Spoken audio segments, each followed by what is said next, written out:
All right, we are live. We are live. Welcome, everybody. Welcome, welcome, welcome. It's Wednesday, and it's time for Rebel Queen Spotlight. I have to honestly say, this is one of my favorite days of the week. I never really used to look forward to hump days, to be honest with you, but Rebel Queen Spotlight has got me in that space of being happy to be here. I do. I look forward to hearing about all the birthing stories and connecting with all of the women that I now have an opportunity to connect with that I wouldn't have ordinarily. So welcome to Rebel Queen Spotlight. I am your host, Nikki Inman. Yeah, welcome to Rebel Queen Spotlight. I am your host, Nikki Inman, and we are here every Wednesday, right here on the Birthing Code. 3 p.m. Eastern, every single Wednesday, unless something, like if you don't see me show, it's because something has happened. And yeah, if I haven't announced that I'm not going to be here.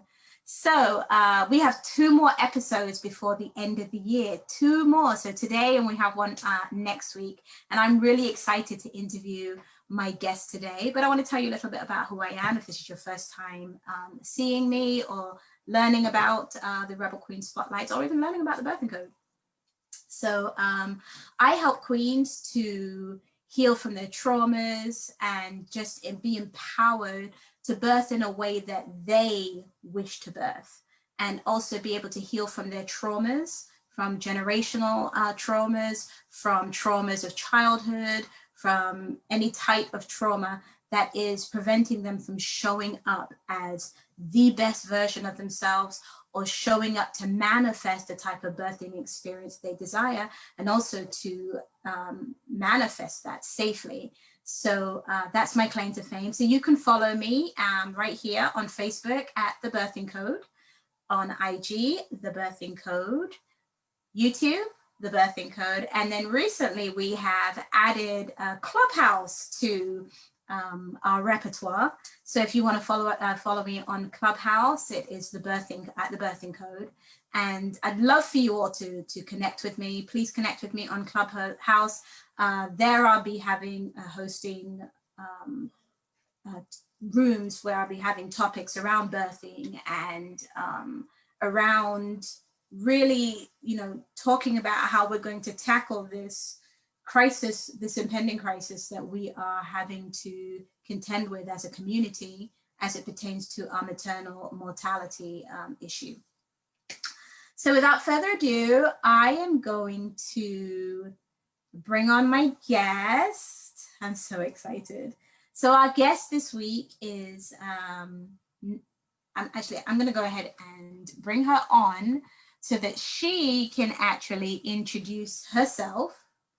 Okay, because I didn't ask, I know how to pronounce her middle name, but I'm not sure how to pronounce her first name. So I'm going to let her introduce herself, and then I'll follow suit, because I hate messing up people's names. Every week, if you follow me and you're here with me, I always say, oh my goodness, I hate messing up people's names.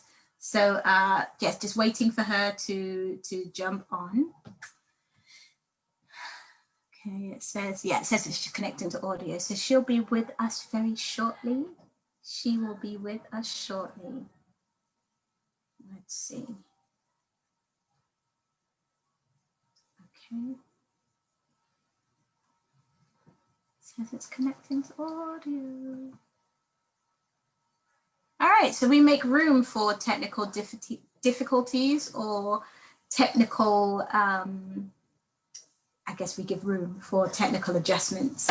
So while we're waiting for our guests to come on, I do want to wish everybody happy holidays.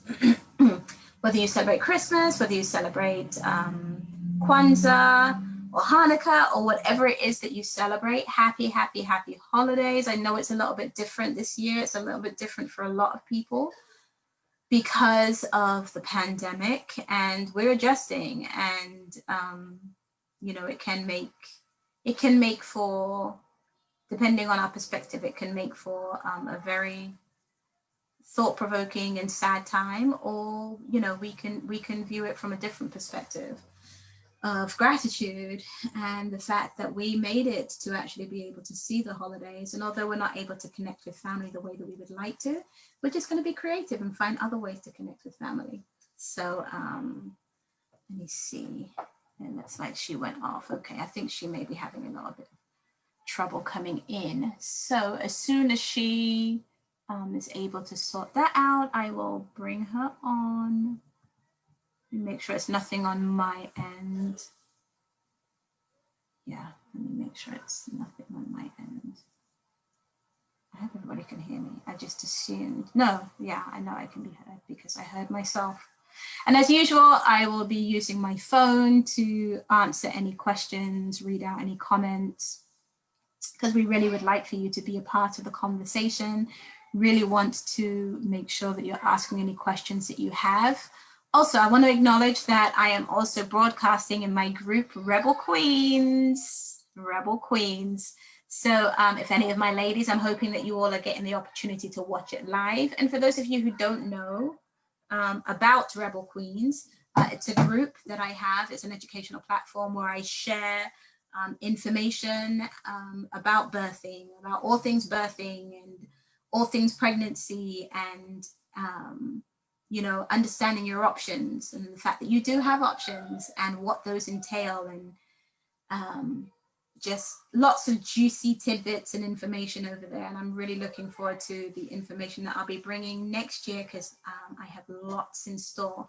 So if you have an interest and you would quite possibly want to be a part of Rebel Queens, just send me a message and I'll send you the link. Or you have the option of just looking it up, just, you know, going on Facebook and typing in Rebel Queens and finding the group. And just be sure to answer all the questions. It allows me to serve you, to be able to know where you are so that I can serve you the best way that I know how. So give me a second. I am going to check on my guest.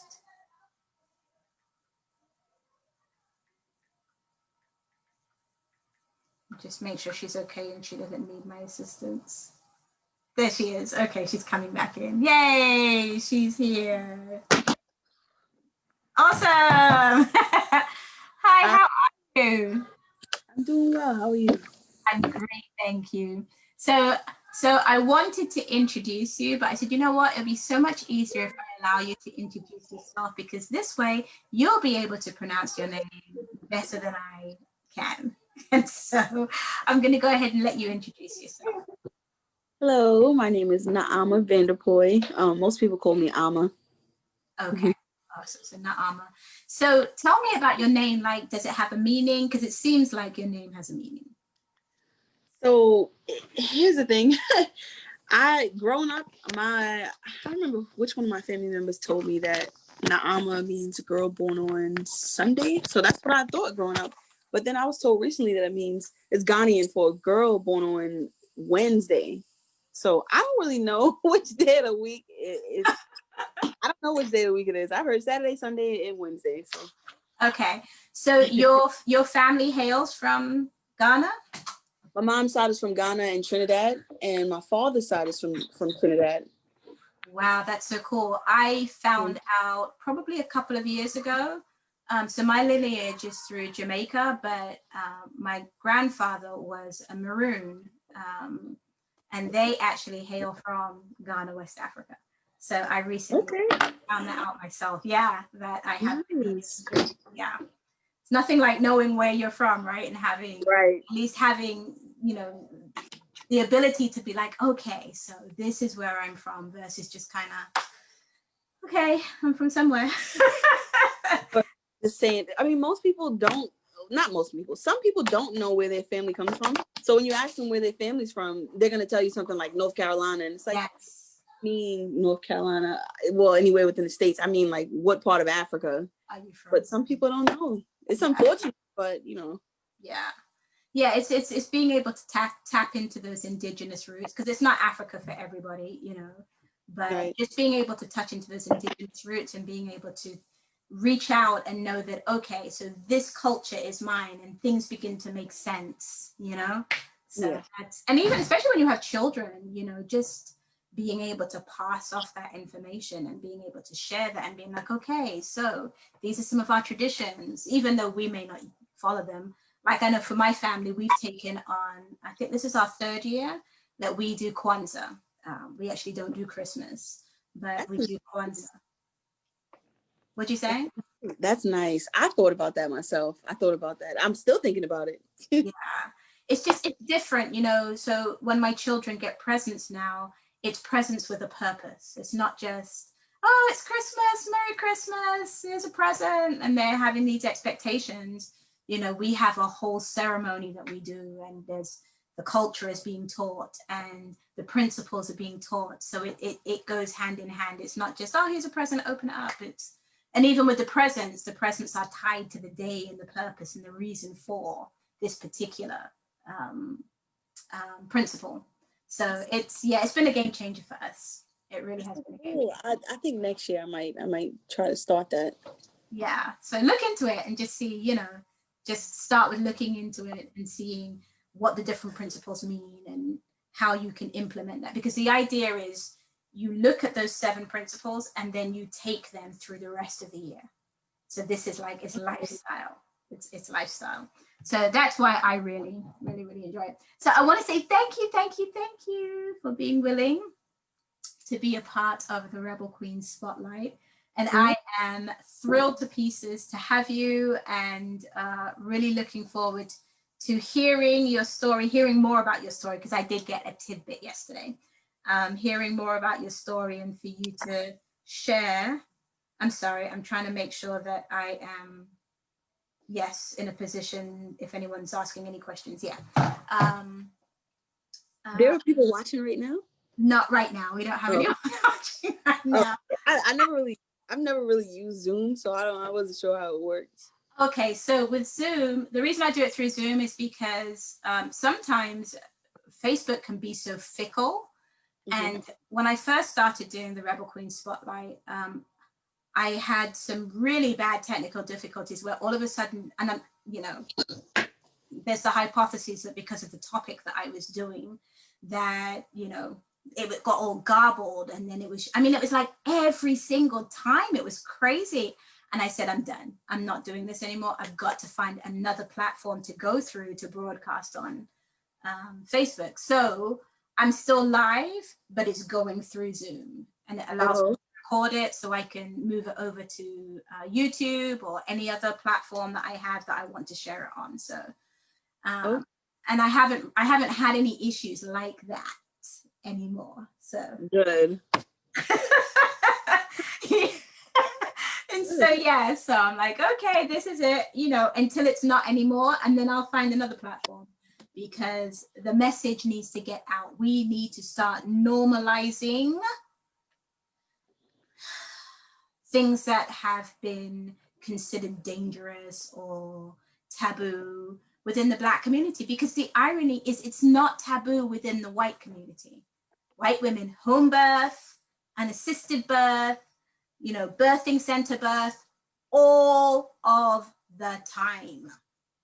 But it's not that way for us. So my whole purpose is for women to see, for melanated women to see that, you know what, there are women like Naa Ama who are doing it and who have done it and who decided to do it from the jump. It wasn't that something, you know, traumatic happened to you, but you knew that this was just a part of your journey. So with that, we are going to jump into your story. So I don't know if you want to give us like a background of who you are and what you do, and your son, and his name is the cutie patootie, and what his name is, and just, you know, just help us to get to know you a little bit. Well, I don't really have much to say. I'm kind of nervous. No, you're fine. You're fine. Right now, well, I'm an Army lieutenant. I've been a lieutenant for the past 5 years. And I do military intelligence. So that's my job. I'm in the military intelligence branch right now. Wow. And I'm also in law enforcement. And right now I'm going for my master's in cyber intelligence and data analytics. So I should be finished hopefully within the next year. the thesis is a killer, 100 pages. So we'll see. So I'm doing that. I'm teleworking, and I'm at home with my 10-month-old right now. And I keep looking off screen because he's getting into No, everything. you're fine. No, So the Rebel Queen Spotlight is a safe space. So baby noises, and if you have to pick him up, if you have to feed him, it's cool. Yeah, you're good. Okay. So just trying to, sorry. You're good. Do all of that at one time. It gets a little overwhelming sometimes, but I know that I'm doing it all for a reason. So, and it won't last forever. Yeah. So that's what whenever it gets hard, that's what I tell myself. So Hi, pretty much it for my background. The things that keep me sane right now are plants. I am going crazy with plants. Every time I leave the store, I leave at least one plant. But that's pretty much all I have time for. Family, plants, school, work. Okay, awesome. So you mentioned this is I just want to touch on this a little bit. You mentioned that you're a police officer. I am. How long have you been an officer? I've been an officer for 4 years now. How was it for you as a Black woman, as a police officer, going through the shift that happened when the whole George Floyd incident happened? It got well for me since I recently gave birth.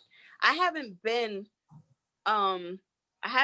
doing the work that I normally do. I've been more in an administrative position. So I've been inside. I've been lucky to avoid that stuff, all the things that come with being a police officer. Like I've been able to avoid it, but that doesn't mean that I still know everything that's going on. And I think that this is one of the hardest times to be a Black police officer, because even before things like this really, really came to light, it was still we still had to deal with people that were, wondering why we decided to get into this line of work, and how we're going to separate ourselves from the bad apples. Because I mean, if you're a real police officer, then you understand that there are bad apples out there and you're not afraid to admit it. There are. And it's like we have to work overtime to make sure that people know that we're not the bad apples. Mm-hmm. Because people see us and they assume that we're either silent or we're unbothered by things that are going on, or we don't see it and things like that. And it's like, we're not blind at all. We just, we have families just like everybody else. And some of us, it gets a little harder to be able to do simple jobs when you have things like this going on and your safety is being compromised and things like that. So yeah, it gets a little tough sometimes. Yeah. Well, thank you for sharing that with us. I think people being able to hear it from your point of view makes a difference. It definitely makes a difference.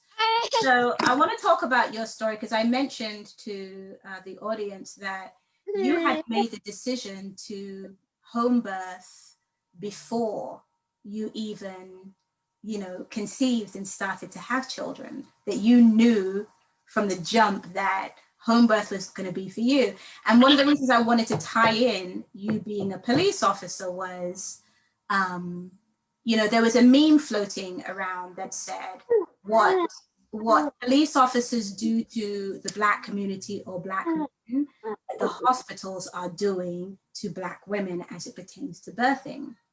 And so I thought it was a really interesting bridge with you being a police officer and seeing what happens and knowing what happens, and also tying in your story of deciding to home birth and how that even came to be, because you decided from the beginning. So yeah, I'll let you take over.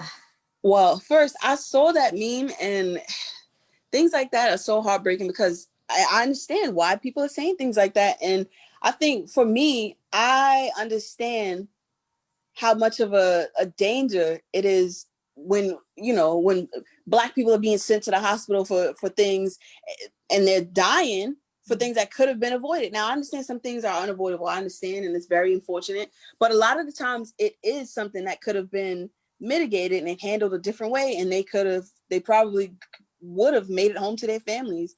Yeah. So just seeing things like that, I already knew before I had NMRA that I wasn't gonna go to the hospital if I didn't have to go.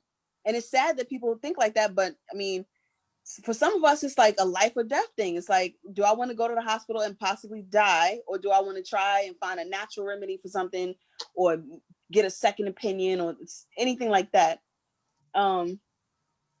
But yeah, I was on Instagram and I found this doulist page, and I followed her. This is way before I was pregnant. I followed her, and I loved everything that she posted. She talked about, delayed cord clamping and having your placenta encapsulated, things like that. I didn't even know that was a thing before I followed her page. But I was like, that's kind of cool. That's kind of cool, and I think I'm gonna try to do all of that when I become pregnant. So I was saying yesterday that I followed her page and everything, and then once I became pregnant, I said, let me see if she's in Maryland. I usually don't get that lucky, but let me just see. So I saw that she was in Maryland, and I sent her a message right away. Awesome. I said, I've been following your page for months, and I would really love for you to be my doula if you're taking on clients right now. She was excited. She reached back out and she let me know she was taking on clients, so we got that started right away. Awesome. And she actually referred me to, I was telling her that I wanted everybody around me to be Black. I wanted everybody around me to be Black. My doula, my midwife, everybody. So she referred me to a contracted midwife, who she passed away before she could meet me, Amari. She never got the chance to deliver him. But she referred me to Claudia, and I knew right away that Claudia would be the perfect midwife for me. I needed her to be an assistant midwife because Claudia referred me to the midwife birthing center that I ended up going through with my insurance. They actually weren't listed on the insurance list that I got from on the medical providers list that I got from my insurance. So I went on Google anyway, and I searched Black midwives, and I found their information. So my insurance accepted them and everything. We got that started, and I switched from the OBGYN that I had before them. And I had an issue with her because she's a Black woman. So when I saw her, I thought, she's cool, and she's a good fit and everything because she's Black. She's a woman like me. She has to understand everything that I would think and feel. So my doula actually, she sent me some information about the glucose drink they have you drink, and she told me that it really wasn't that healthy for you. And she sent me some alternative, some credible source information, and I read through it. And so I asked my doula like what else I'll be able to do. And she said, well, you can eat some jelly beans, you can drink some apple juice, anything that has 50 grams of sugar and 0 grams of protein. Yep. So I said, okay. I was already on the fence about my existing doctor. But I asked her anyway. I said, is there any way that I can measure my glucose without doing that drink? So she said, well, how else would you do it? And it rubbed me the wrong way. I was already on the fence about her, but it rubbed me the wrong way because I felt like that answer says that she knew that there were other ways that I could do it. She just didn't want me to. She wanted to be able to give me that drink. And we all know that drink is not healthy for you. No, it's not. It's not healthy for you or baby. Right. So I knew right then and there. I said, okay, I'm switching to this midwife birthing center. And that other doctor didn't even do home birth. So really she wasn't the best fit for me. So she found out that I fired her when they asked for my medical records. But I mean, but so you know what, that's a really important point, because I think a lot of women, like, they'll find their care provider and they feel as though they are locked in, like, oh my gosh, I found this doctor and I don't really vibe with them, or they did something that rubbed me the wrong way, and they continue in that relationship. And when things go wrong or things go left down the road, then it's, they're upset, and it's like, well, you kind of got the telltale signs before then. And listen, you can even up to, you can fire your care provider at any time. you can. The only problem is that, you know, after you get to be a certain amount of weeks, other providers won't take you. So thankfully I lucked up and I fired that lady, and I switched to the midwives birthing center before I think I was 34, 35 weeks. So I was cutting it close, but usually up to about I know that with one of my sons, I think up to like 37, 38 weeks, because I had to change a provider during that time. Yeah, that I was still able to find someone who was willing to take me. Good. I was nervous, but I was so glad that I switched. That was the best decision, one of the best decisions I could have possibly made. I love that, and to everybody there, I know them all personally, and that birthing center. Let me think of the name of it. Birth Care and Women's Health Center. It's in Alexandria, Virginia. That is the best midwife birthing center ever. I had the baby at home, and even though none of them made it, that was I love them. I still send them pictures sometimes. I gave birth in a birthing center in Ricerstown, Baltimore. Okay. Yeah. I had my second son, at a birthing center.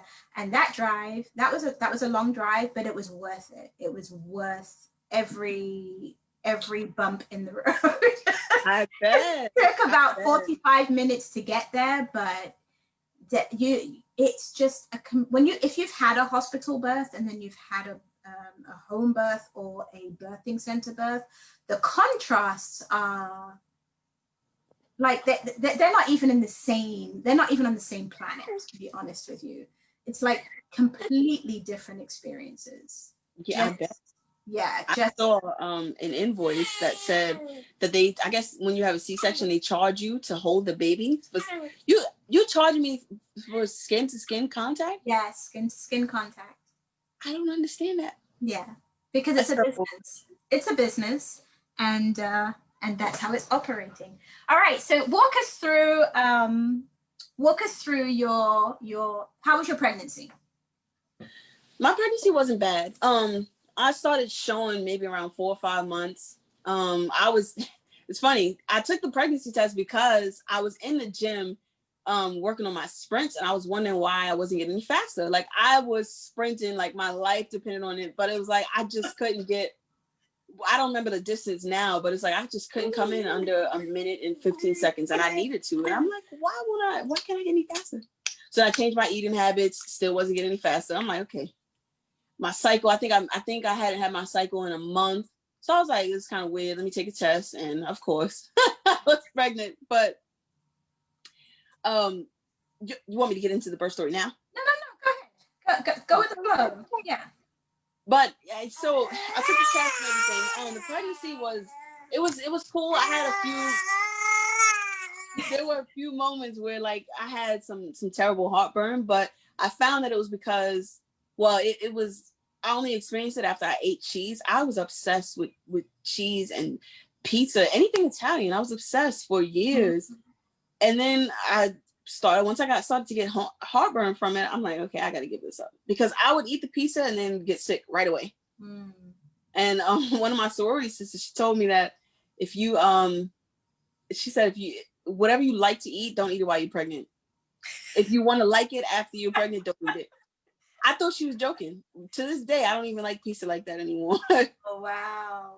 Yeah, because there's the memory now. There's the muscle memory of how you felt when you ate, so now you have an association. Cheese equals heartburn. Pizza equals heartburn. Yeah. And it's so sad. I really love pizza. But, so I tried different juices. I think the only juice that I found, I was told that you should drink clear juice if you have heartburn. So I was drinking clear juices. None of them seemed to be working other than like cran peach. Cran peach worked for me. And then lemonade. So I became obsessed with lemonade. And so did my fiance. He's obsessed with lemonade now. He never drank that lemonade before I was pregnant. But he refuses to accept that was his. I mean, they get symptoms from us being pregnant. So he's in denial. But other than the heartburn, I don't really remember anything. I had some lower abdominal pain, but they told me they'd look into a band for it, like a belly band. So I got one and it seemed to be okay. I didn't really have any issues with anything.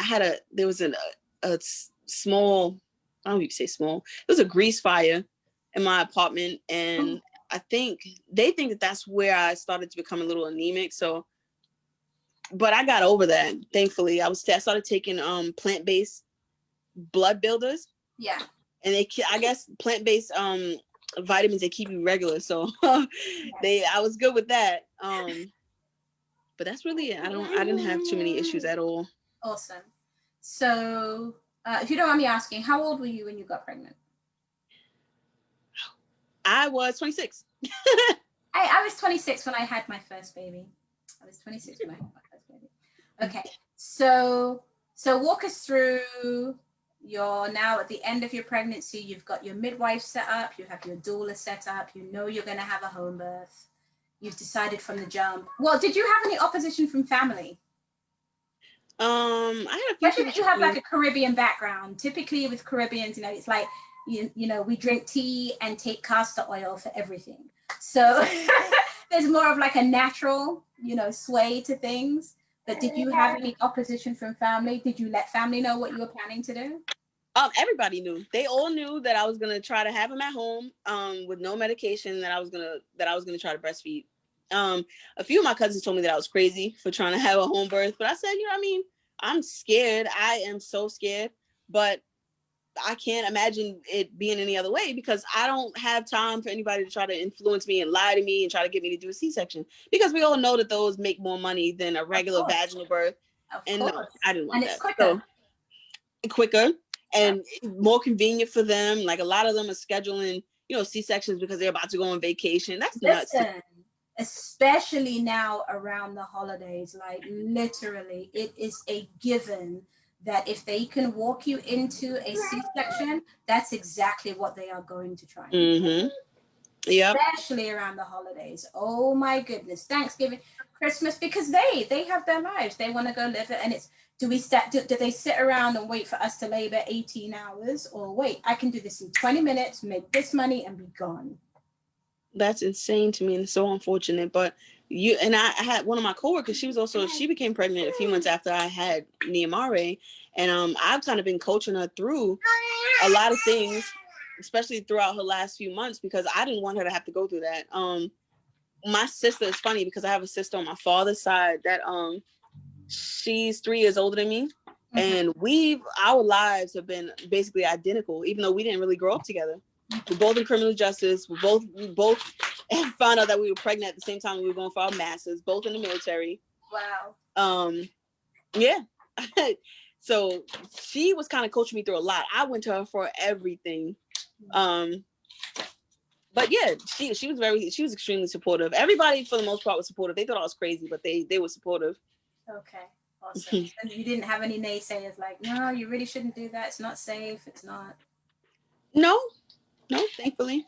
But they also know me. They know me. I'm headstrong. So if I tell you that I'm going to do something, there's probably no point in you trying to tell me I shouldn't. I got you. Just out of curiosity, when's your birthday? July 31st. Okay. All right. I thought maybe you had some Taurus in you, so that's why I was asking, because I'm headstrong. No, but I'm dating a Taurus, so I'm engaged to one, so I can see. So you know.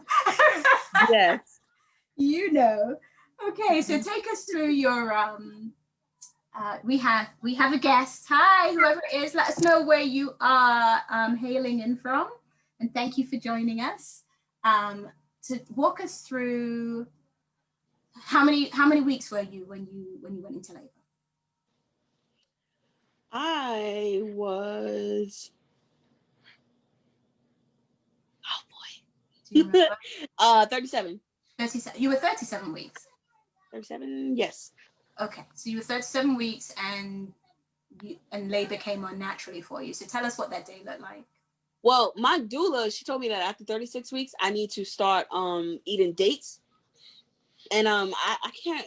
Dates relax your it's good for relaxing some body part. It's not coming to me, but okay. They're very good for helping. I think for helping to induce labor and relax your body parts so that labor goes easier.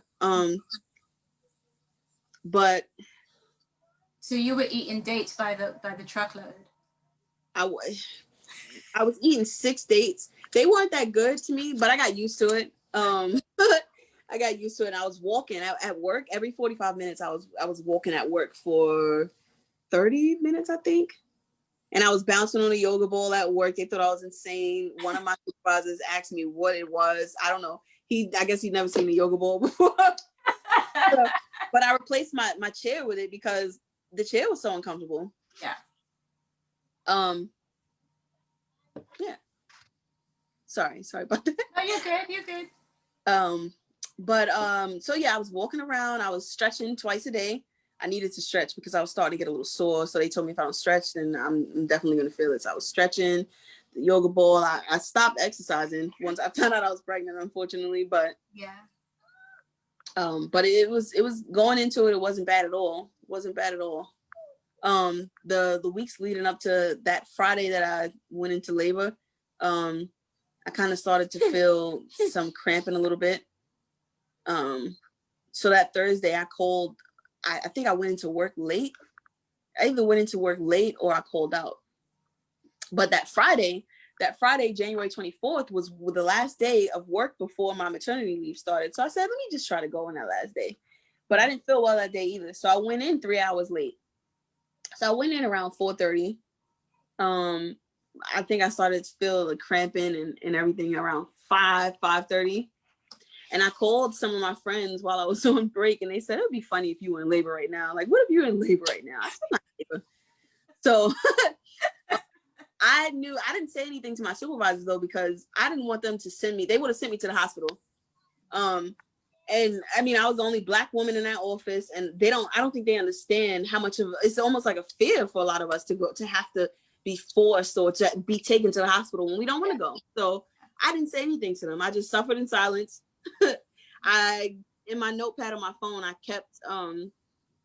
kept track of when I started to feel the cramping in there and how often, how long, and things like that. So at 9:00, that's when I got off. As soon as I left out of there, I called my midwife, and she said that she told me I wasn't in labor. She said, "You're not in labor. You're not timing those contractions correctly." I said, "No, I think I'm in labor. Like I might have a full understanding of the difference between active and I guess passive labor, but I know that I'm in labor right now." Yeah. But she said, "No, you're not in labor. Time it again."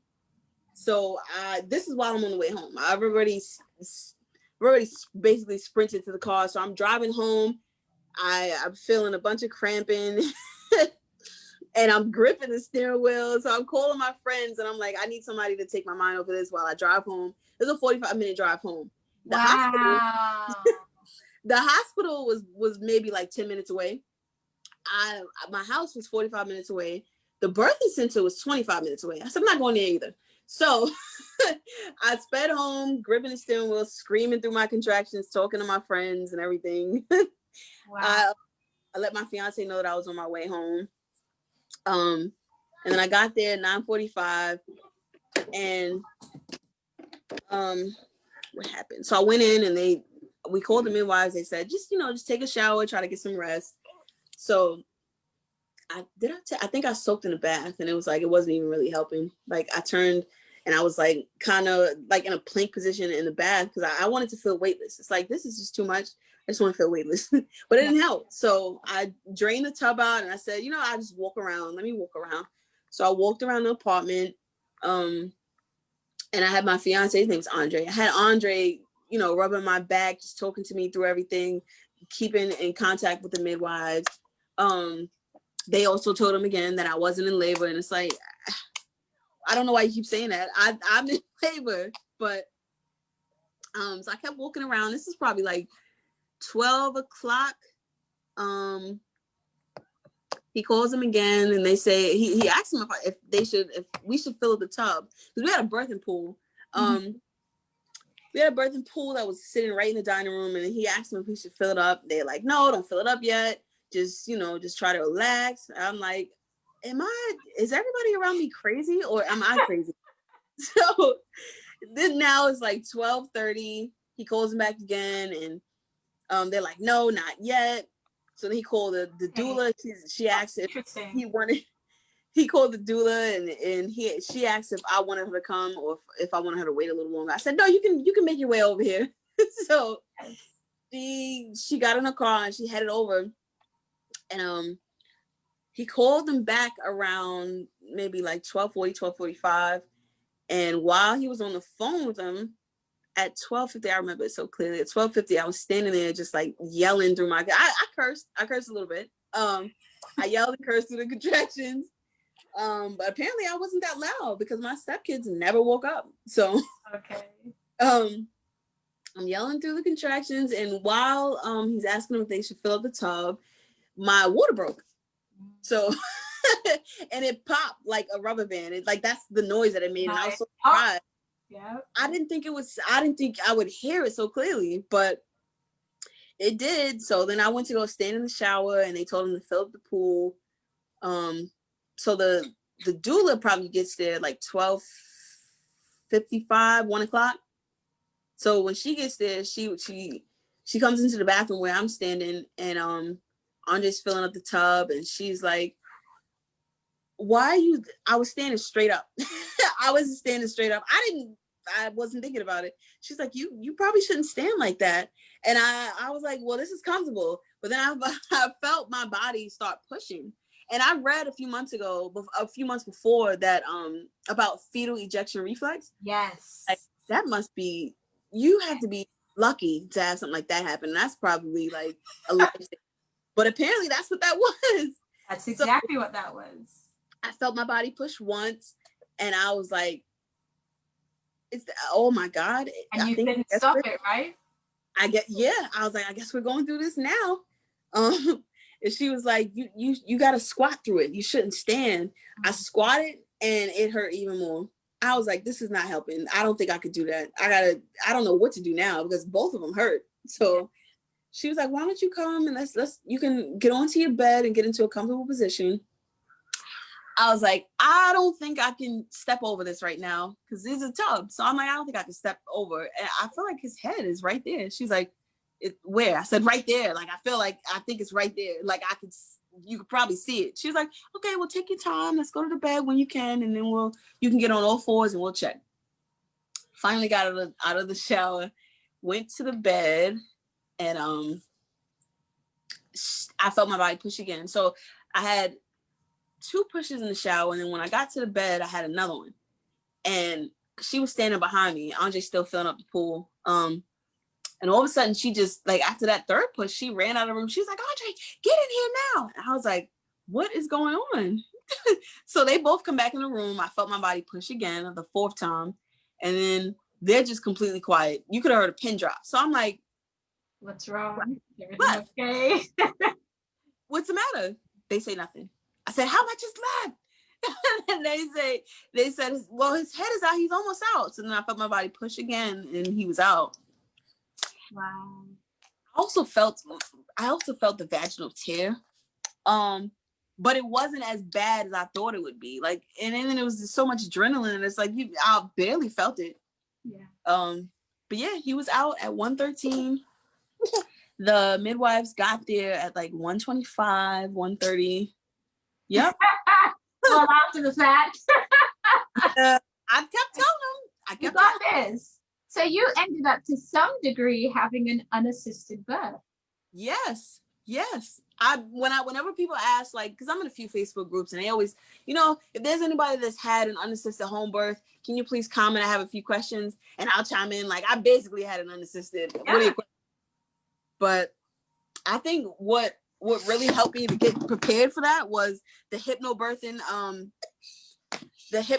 that I played every night before I went to bed. It really helped me because I was so scared of hemorrhaging and just a whole bunch of other complications. And my doula and the midwives told me that, if it happens that for some reason you had excessive bleeding at home, we have things in place so that we can mitigate that. Yes. So it made me feel a little better and I trusted them. So sorry, I'm breastfeeding. So if you see. Good. You're fine. You are fine. But this is a breastfeeding space. You're good. Yeah, good. They made me feel a lot better about it though. So and I wound up not bleeding any more than I had to. We did the delayed cord clamping. So I know a lot of times in the hospital, everybody thinks it's a sentimental and exciting thing to cut the cord, and it's like you don't understand how much your baby would benefit if you just left it. Leave it long enough for, I mean, maybe not an hour, but 30 minutes or something like that. Just long enough to where the cord starts pulsating and it's white. Yep. So allow baby to get all of those the cells, the stem cells, the blood cells, and everything like that. All because so here's what happens, right? And again, we've been taught this. It's like we watch it on TV. Oh, cut the cord, blah blah blah. That was deliberate. We have been brainwashed deliberately with that, because what they do with the stem cells and your placenta is they put it into products, and you benefit not an iota from that. There is no capital. I think they put it into shampoo they put it into products. Absolutely, they put it into products. It goes into beauty creams, and they make money off of that, off of your body and your organ, and something that belongs to your baby. Yeah, and they thought I was crazy. A few people, again, some of my cousins, they thought I was crazy because I told them that I was going to keep my placenta and have it encapsulated. And the doula, she also had those services available, so they kept it. They put it into a container. They took it and they did everything they needed to do to turn it into pills. So, I mean, but everybody thought I was nuts for that. And it's like they have been said to possibly these pills might be able to help fight PPD. They can give you a lot of the nutrients that you're going to lose. And it's really not that crazy, but because you don't know anybody or you don't know too many people that have done it, you think it's crazy, and it's not. And when you go to the hospital and you ask them for your placenta, they like to play games like, oh, we can't find it, we don't know which one is yours. They'll ignore you. It's just things. It's like it belongs to me. Yeah. Or they make you sign something. Yep.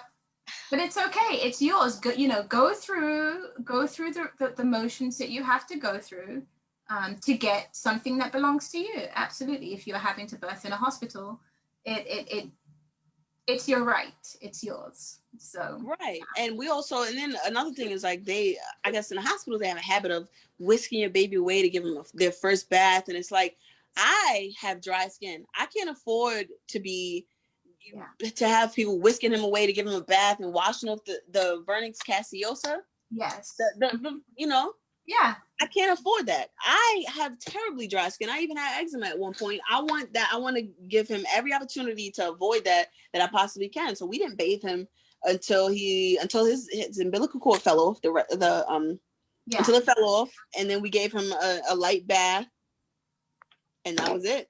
Yeah, babies aren't dirty when they come out of their mother. Now, of course, there is the blood residue that happens, but that's an easy wipe off. But that vernix that is on the baby is it's so important. It is so important, and to give your baby the ability to reabsorb that is key. That's what actually protected baby inside from their skin becoming waterlogged. So it is an amazing sealer, protector, moisturizer. It does all of the above. It does all of the above. This is one of those things where Mother Nature doesn't need help. She's got it covered. She's got it covered, and we want to go in there and change things up and feel that we know better, and just leave it alone. Right. Alone. So I am so glad that you were a mom that did your research, because a lot of times within our community, getting pregnant and having a baby is an exciting time, but sometimes you can get caught up in the excitement that you forget to prepare. We prepare the baby, the nursery, and we're worried about the crib and the diapers and the wipes and the onesies and what do I need and the all of that. And the baby shower and the new thing, the gender reveal, those things become paramount and become the focal point. And we completely lose touch with everything else, and then just feel like, oh, I go to a hospital to have a birth. But I did a video earlier in one of the in my group, and one of the things I talked about was we don't when we're planning for weddings, you know, you have a fiance, you don't just, oh, whatever happens happens, you know, we're going to get married, oh, I'm so excited we're getting married. But even taking that a step further, it's like, okay, we're getting married, you know, then we do things like counseling and make sure that we're on the same page and plan for the future and know how we're going to blend our families together if there is a blending situation, or, you know, who's moving into where. You know, there's planning and preparation that happens outside of the wedding. You know what I'm saying? So Right. it's not just the pregnancy, it is planning and preparing and being able to, if you have to go birth at a hospital, being able to navigate that system. Because let me tell you, that is a system to navigate. You have to know how to navigate that. So I'm so glad that you took your power back and just said, you know what? I think I'm going to skip that navigation and I'm just going to I didn't even pack a hospital bag. And also another thing that you really got to take into consideration is like, if you want to breastfeed, taking those classes. I didn't take those classes. I was young and dumb and I didn't take the classes. But also, like, what's going to happen after you have the baby in terms of like whether or not you want to give them, you know, those eye drops, yeah, circumcision, all those things you have to think about. You really have to. The vitamin K shot, the eye drops, yep, the circumcision piece. You know, again, what happens is we integrate into the system and allow them to lead. And we haven't decided, what do we want? What does it really look like? What do you really want? Have you looked at all the dynamics that potentially could happen and decided, yes, this is for me, no, that is not for me? And then what's your plan once you decide, no, this is not for me? Because you may find that you have so many no's or so many objections that you're like, you know what, maybe the hospital just isn't the place for me. And that's okay. That is absolutely okay, because you have options. And you're only gonna find that by you're not gonna know what you do and don't want to do if you don't do your research. Like when they on the birth care list for the things that you need to have at home, I think the eye drops were on the list, like the supply list, and I didn't know what they were for. And I always wondered why babies' eyes look so like blurry and all that. I always wondered. So I asked them, like, what are these drops for? They said, oh, well, we give these to moms if they have certain STDs. I can't remember which ones they are off the top of my head, but it's like, okay. So a lot of women have been getting these and giving them to us and their babies and not really knowing that they don't need it. Mm-hmm. Vitamin K, you know, you're 7-8 days earthside, your baby's gonna naturally produce Come it. on now. Because Come on now. Yes. It's like it's a coagulant, right? So yes. I think if I'm not mistaken, that means that it clogs the blood. Yes, it is. Your baby's blood is naturally thin for a reason. They don't need that for the first week. So it's like and this is all new for my fiance as well. So he has 2 kids already, but yep. I guess I am the whole thing was different from the home birth, the breastfeeding. None of these things he's never really had to seriously consider these things and really know what they are. Like, just most people don't think about it. So yeah, this is a learning experience for both of us. It is because again, we've co-signed and gotten into bed with the medical system and just trust that, well, if they say it, then it must be good for us, or, you know, this is just the normal. But just I was in a group on Clubhouse the other day, and someone made a really good point. I was like, wow, I never, you think about these things, but when it's put into words a certain way. And Stephanie had said that, no, it wasn't Stephanie, it was Kamisha. Kamisha said that just because something happens often or over and over and over and over again does not make it normal.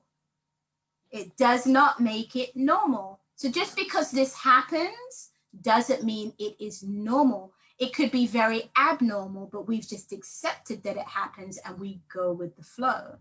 So even,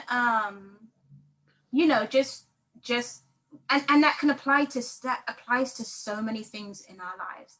But I do want to touch on, I'd like for you to share with our viewers what birthing the way you did for you mentally.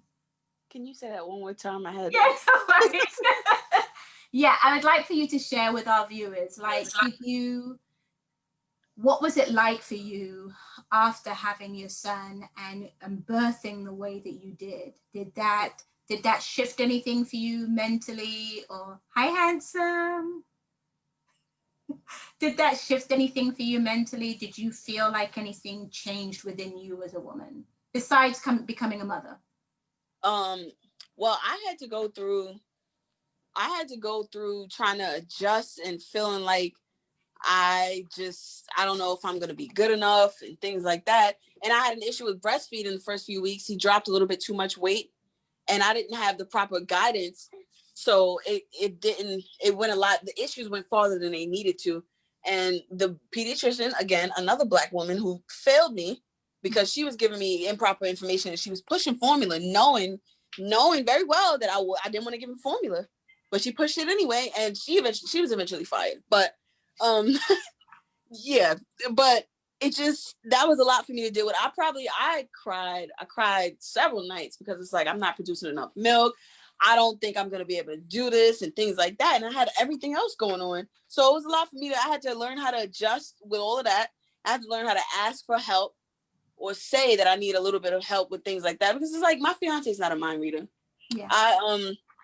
And sometimes I was expecting him to just know things and know how I'm feeling. And it's like, you can't do that. You have to be able to communicate wherever possible. And if you need help from anybody, you need somebody to just come over and give you a few minutes, just take a shower, things like that, then you got to be able to say that. So that was something I had to deal with. But I definitely felt more powerful after that. Like, I felt like I could do anything. That was until I had one of my breasts get engorged. I didn't cry during the labor and delivery, but I cried when one side got engorged. That was terrible. Yeah. But yeah, that thing is rock hard. Oh my God. but I would have known how to mitigate that had I taken those breastfeeding classes. So that's something that's completely underrated. We have to, if you want to breastfeed, you got to take those classes. I wouldn't wish that on my worst enemy. Yeah. Education is key along, every step of the way. There is, like, you have to get the information. It's there, it's out there. We just have to, realize that it's not just, it really shouldn't be optional. It should Yeah. be, you know what? Yeah, I need this because I don't know, especially if you're a first time mom. As you go through the ranks and you've done this a few times, you become like, yeah, I've done this. I know how this works. But, I remember a girlfriend of mine saying that I asked her, I was like, what is one thing that you wish someone had told you that nobody told you? And she said, leaking breasts. She had no idea that when baby cried and she was out, or it was time to feed the baby, that her milk would start leaking. She had no idea. No idea. And when we don't have an idea, the tendency is to feel like, oh my gosh, something is wrong. And it's not always that something is wrong. You just don't know. Right. Yeah, I had one mother told me that hers leaked anytime the microwave went off, anytime she heard another baby crying or anything like that. That's so it's so cool what our bodies can do. It really is. It really is. Yeah. So thank you so much. Your son is a champion, man. He seems to be so cool. He likes to test his lungs a lot. But he is cool. He's highly intelligent. He's highly intelligent. I know we all say that about our babies, but he is. Yeah. And hopefully him being breastfed has something to do with it. But they do say that it does contribute to, like, higher intelligence. It absolutely does.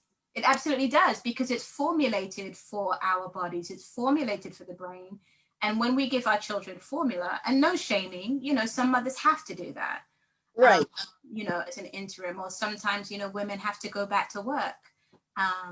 But there is a major difference between, it's kind of like, our bodies naturally produce oxytocin when we go into labor. That's one of the things that contributes to the waves and the contractions that we have. I don't really call them contractions, I call them waves, but I like yeah, wait. the waves that we have. And the synthetic version of that is Pitocin. And it doesn't work very well with the body. Why? Because it's synthetic. So it can do the job, but does it do the job in a way that's kind? No, it doesn't. It does No, not at all. that's exactly why a lot of women that do receive pitocin are they end up getting C-sections. It slows it down, and I really wish that more women understood that it does. It's not meant to help you. It's meant to slow everything down. Yeah, it can definitely like either put you over the edge because they become way too intense and way too close together, or it can absolutely slow everything down. Yeah. Right. Not to mention that crazy needle that goes into your back. And then my mom, she had 5 of Oh, us. you're speaking of the epidural. Oh, okay. So if I understand correctly, sorry. If I understand correctly, the epidural has pitocin in it, but it's not, but It's they're got, different. yeah, so it's got a lot of things in it. It has a whole bunch of things in it. It has fentanyl in there. It has quite a few things in there. Is Pitocin one of them? It may have, I'm not sure. Now you're going to make me go do my research and find out if it has Pitocin in there. But Pitocin, I ended up having Pitocin with my last daughter. And usually an epidural follows Pitocin because taking Pitocin is the equivalent of backing out of your driveway at 95 miles an hour. Whereas oxytocin, which the body produces naturally, allows you to back out of your driveway a couple of miles an hour.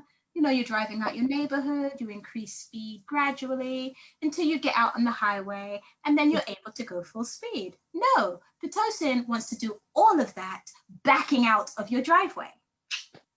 And so that's exactly why I was telling my coworker, I'm like, listen, they know how to, these doctors, medical professionals, they know how to say things to where it makes it seem like you don't have a choice. And I have to constantly remind people that they work for us. So my coworker, she said that they told me that they're going to schedule me for an induction on December 4th if she's not here by December 3rd. First off, that due date is a guess.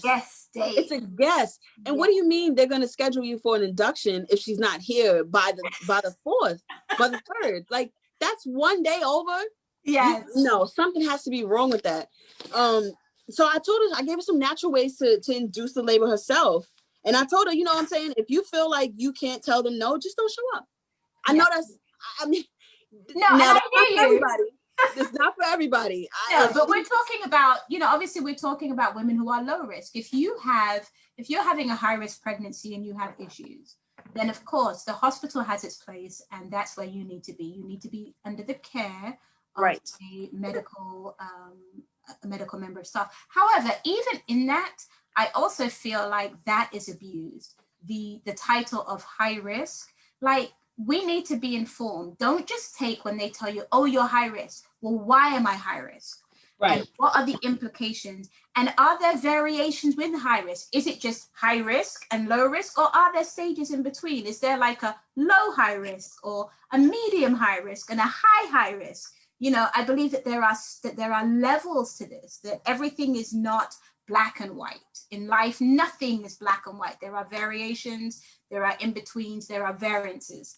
So even with that, but, getting back to the point that you made, yeah, when you're talking about low risk women and they're talking about, inducing, I had a doctor who told me, man, I can't wait to break your bag of waters. What?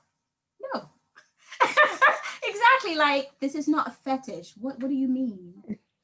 But I'm glad you used that word, because a lot of women don't know, and I didn't know myself until maybe 2 weeks ago, that we give birth on our back because of a white man's fetish.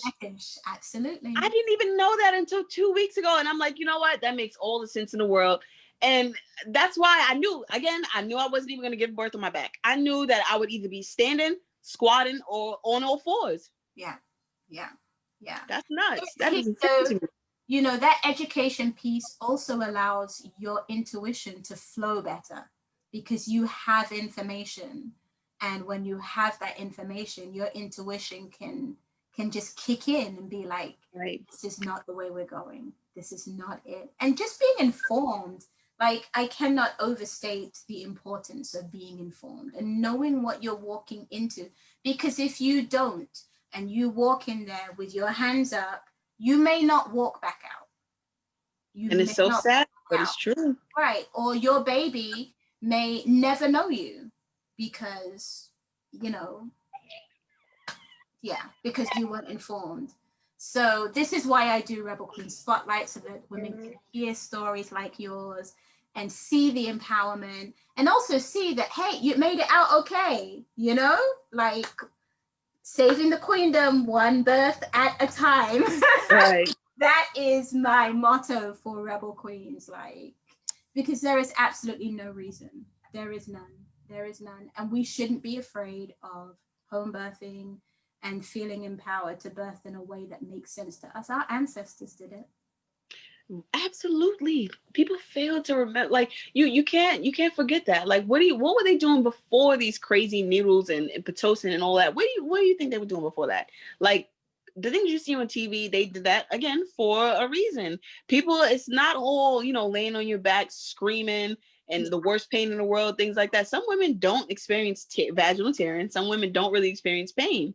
Nope. So Doesn't have it's to. possible. We literally, as creators, actually get to create our birthing experiences. Right. It's absolutely time for us to take our power back from the medical industrial complex and birth in our power. There is a powerful, there is a powerful experience that occurs when you take your power back. And you can take your power back as a high-risk woman.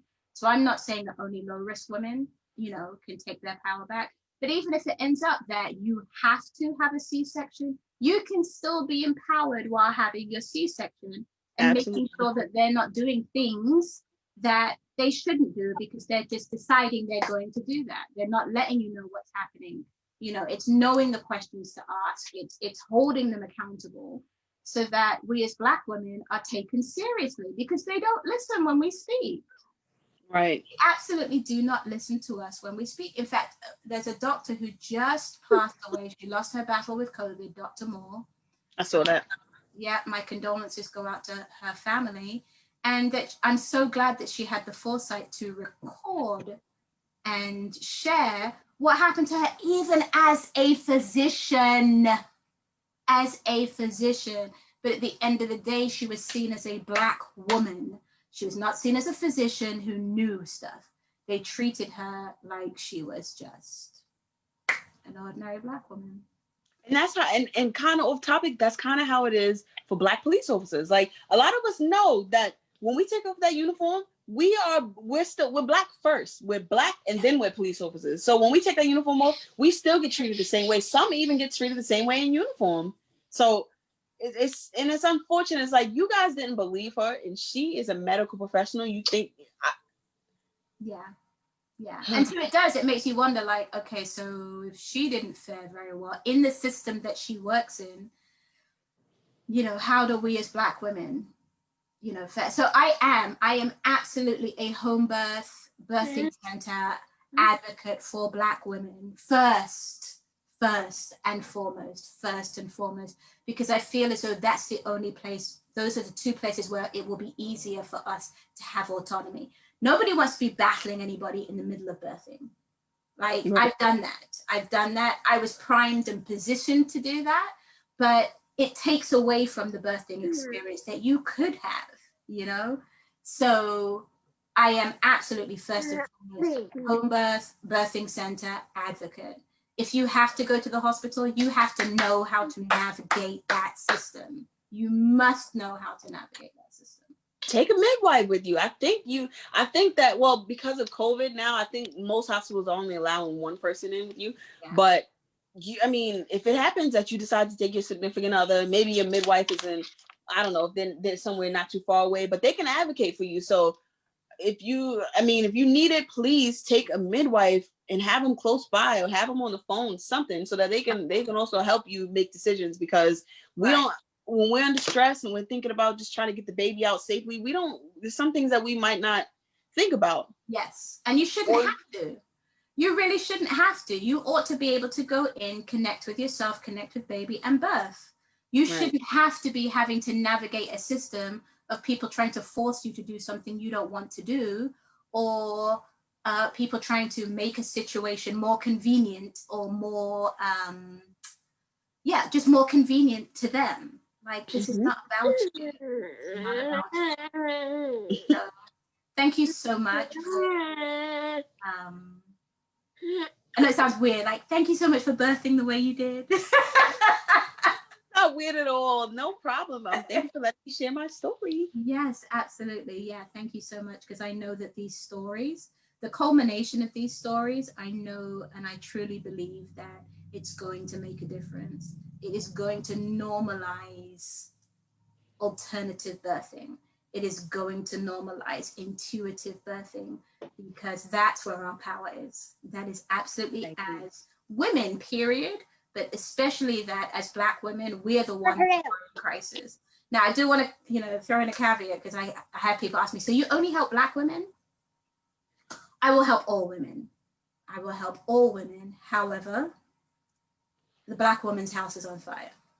And so my focus is putting that fire out, because we're the ones dying. Not to say white women are not dying, but we're dying 3 to 5 times more than they're dying. There's something wrong with that picture. There is absolutely something wrong with that picture. And to keep doing the same thing, expecting something different, is the definition of insanity. We have got to do something different and not sit and wait on other people to do that for us. Like, those days are gone. We do not even have the luxury of doing that. Those days are gone. Actually, I don't even know if those days ever were, to be honest, because history says something different. Like, when has that really worked for us as people of who are melanated? When has waiting for other people to do right by us benefit? When has that worked? When has that worked?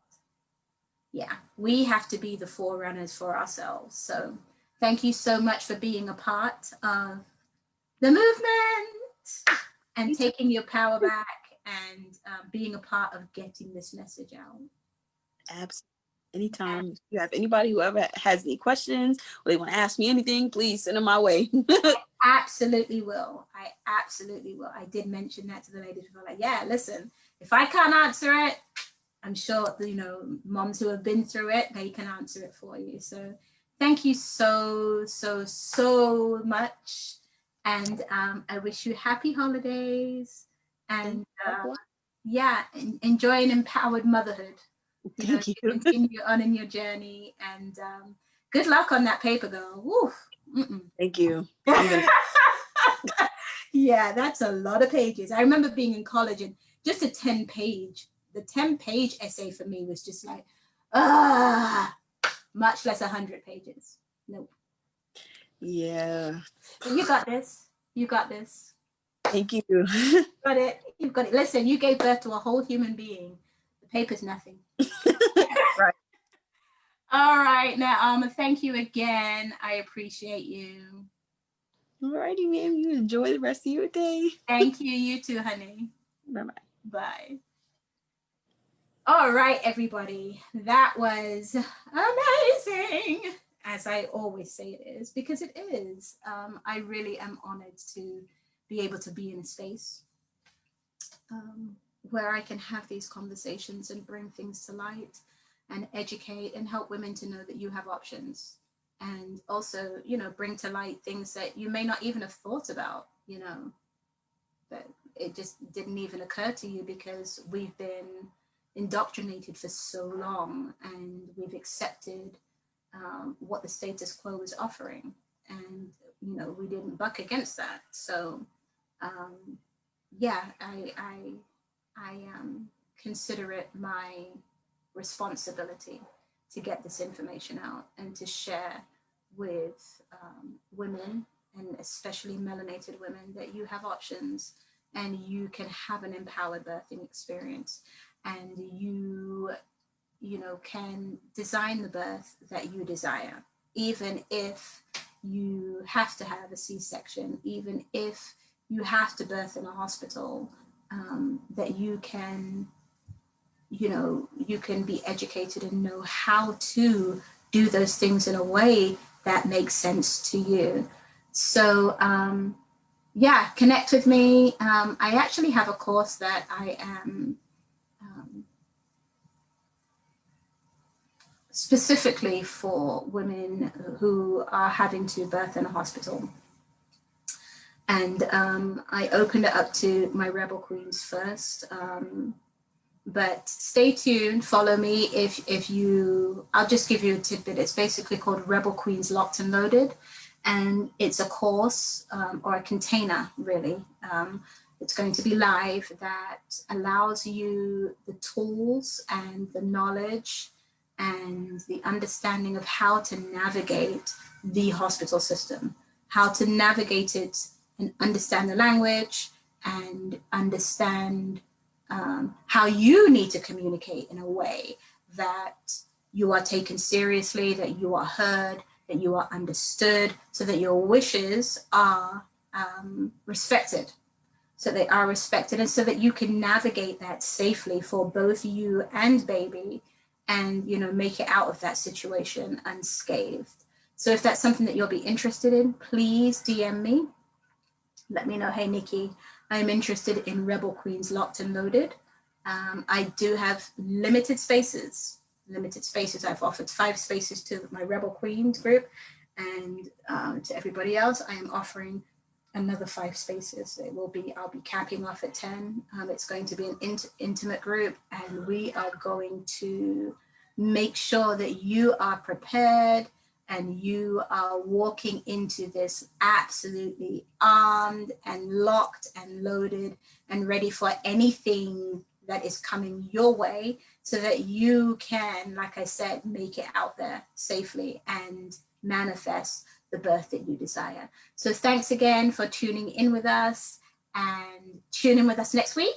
Next week, Wednesday, same place, same time. See you then.